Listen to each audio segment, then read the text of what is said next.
உலக மக்கள் எல்லோருக்கும் வணக்கம். இது உங்கள் அம்பிகை ஜோதிடம். நான் உங்கள் ஜி கோபால் பேசுகிறேன். இன்னைக்கு நான் பேசக்கூடிய தலைப்பு என்னன்னா, சனி பகவானுடைய நட்சத்திர பெயர்ச்சி.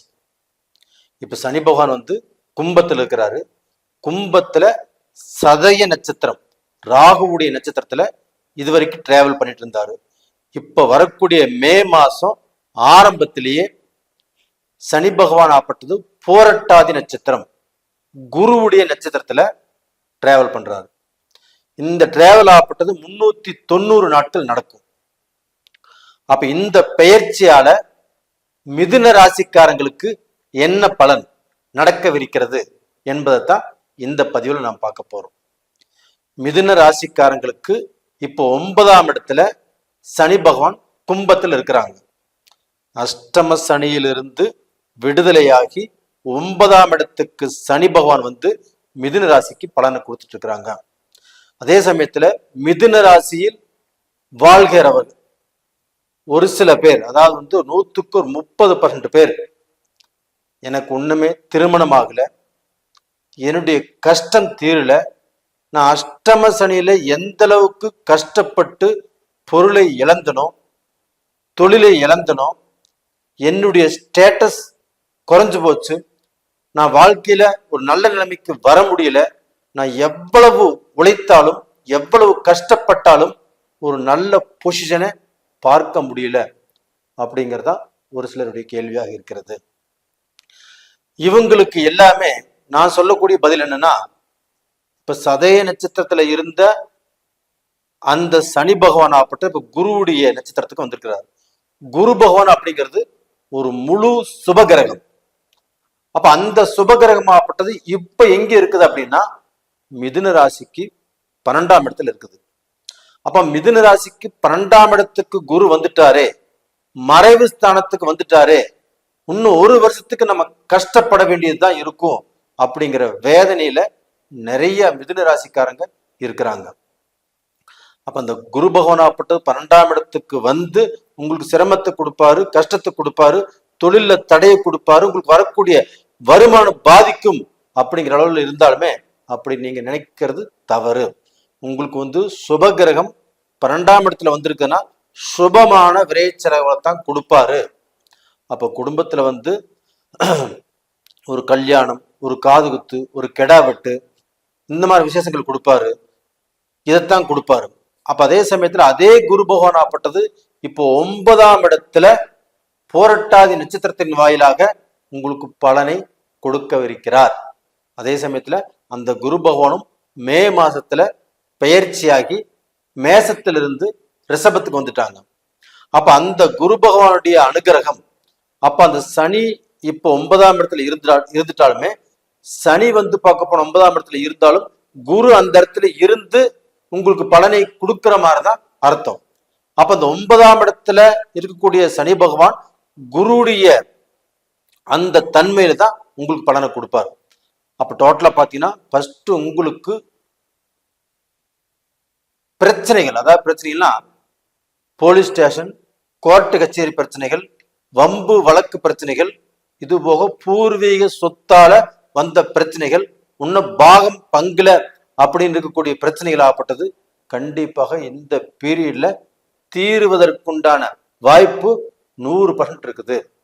இப்ப நீங்க சொத்து வாங்கி இருக்கலாம், இல்ல சொத்தை வித்து இருக்கலாம், இதுல பிரச்சனைகள் இருந்துட்டாலும் அது உங்களுக்கு சாதகமாக முடியும். அப்ப டோட்டலா வம்பு வழக்கு பிரச்சனைகள் இது உங்களுக்கு சாதகமாக முடியும். பயந்துக்க வேண்டிய அவசியம் இல்லை.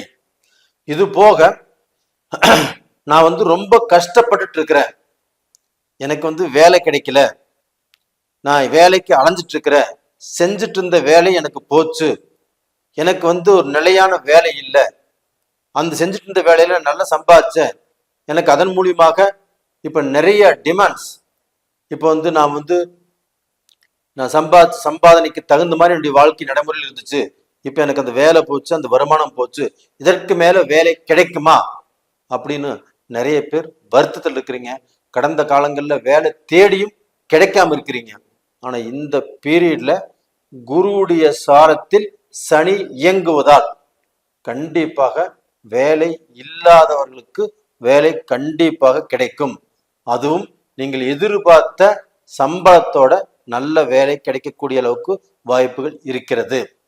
இது போக வெளிநாடு போய் வெளிநாட்டுல இருந்து அந்த வேலை செஞ்சுட்டு இருந்தவங்களுக்கு அந்த வெளிநாட்டுல அந்த வேலையும் கட்டாயிருச்சு. அப்ப அந்த வேலையில மாற்றங்கள் கிடைக்குமா, வேற கம்பெனி நான் அப்ளை பண்றேன் கிடைக்குமா அப்படின்னா கண்டிப்பாக கிடைக்கும். நீங்க நல்லா இருப்பீங்க. அப்ப நீங்க இப்ப இருக்கக்கூடிய பொசிஷன்ல இருந்து கீழே போயிருவீங்களான்னா கண்டிப்பாக போக மாட்டீங்க. நீங்கள் ஒரு படி மேல வருவதற்கு உண்டான வாய்ப்பு தான் இருக்குதோ இல்லையோ கண்டிப்பாக கீழே போவதற்கு வாய்ப்பே இல்லை.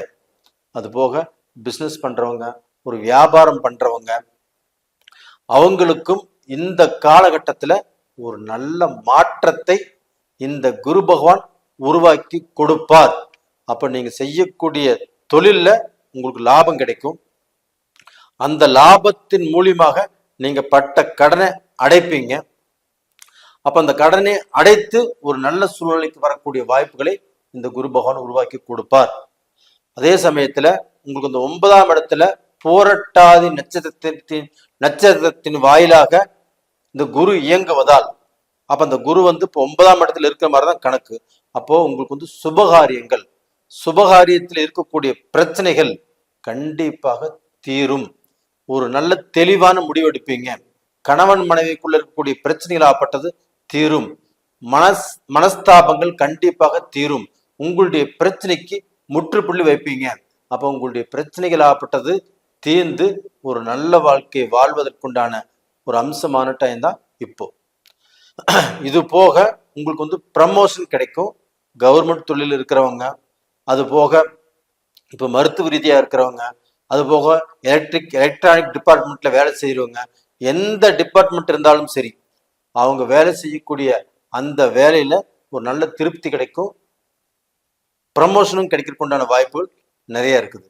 அப்ப டோட்டலா பாத்தீங்கன்னா மிதுன ராசிக்காரங்கள் எதை பத்தியும் கவலைப்படாமல், எனக்கு குரு 12ஆம் இடத்தில் இருக்குதே விரயத்தை கொடுத்துருவாரு அப்படின்னு நினைக்காமல் தான் தன்னை தைரியப்படுத்திட்டு என்னால சாதிக்க முடியும், இந்த பிரச்சனையில இருந்து வெளியில வர முடியும், வெளியில நான் தலையெடுத்து நல்லா இருப்பேன், என்னை சுத்தி இருக்கக்கூடிய எதிரிகளோ துரோகிகளோ அவர்களுடைய பழிக்கின ஆளை இருந்தாலும் இதற்கு மேல அவங்கள் என்னை கண்ணெடுத்து பார்க்கக்கூடிய அளவுக்கு ஒரு நல்ல பொசிஷனுக்கு நான் வந்தே தீருவேன் அப்படிங்கிற முயற்சி பண்ணி அந்த முயற்சியில நீங்கள் வெற்றியும் அடைவீர்கள் என்பதுதான் என்னுடைய பாயிண்ட். அப்ப டோட்டலா பாத்தீங்கன்னா மிதுன ராசியில பிறந்தவங்களுக்கு இப்ப நீங்க கும்பிடக்கூடிய தெய்வம் என்னன்னா அந்த குரு பகவானை வியாழக்கிழமை நாள்ல சுண்டக்கடலை மாலை போட்டு கும்பிட்டு வாங்க. அந்த குரு பகவானை தவிர வேற எந்த தெய்வத்துடைய அனுகிரகமும் உங்களுக்கு இப்போ இந்த பரிகாரத்துக்கு உதவாது. அப்ப அந்த குரு பகவானை நீங்க வியாழக்கிழமை நாள்ல வணங்கி வாங்க, கண்டிப்பா நல்லா இருப்பீங்க. நேயர்களே, இந்த பதிவு பிடிச்சிருக்குன்னு நினைக்கிறேன். பிடிச்சிருந்தா லைக் பண்ணுங்க, சப்ஸ்கிரைப் பண்ணுங்க, ஆல் அப்படிங்கிற பெல் பட்டனை பிரஸ் பண்ணிக்கோங்க. உங்களுடைய ஜென்ம ஜாதகம் தான் உங்களுடைய தலையெழுத்தை நிர்ணயிப்பது. அதாவது உங்க வாழ்க்கையில நீங்க உயர்வதோ தாழ்வதோ எல்லாமே உங்களுக்கு நடக்கக்கூடிய அந்த ஜென்ம ஜாதகத்துல நடக்கக்கூடிய தசாபுத்திகளை பொறுத்து தான். அப்ப அந்த தசாபுத்தி நல்லா இருக்குதா இல்லையான்னு தெரிஞ்சுக்கணும். அதை தெரிஞ்சுக்கிறதுக்கு கீழே 2 நம்பர் கொடுத்துருக்குறோம், கான்டாக்ட் பண்ணுங்க, வாட்ஸ்அப் பண்ணுங்க. உங்களிடமிருந்து விடைபெறுவது உங்களின் ஜி கோபால். நன்றி, வணக்கம்.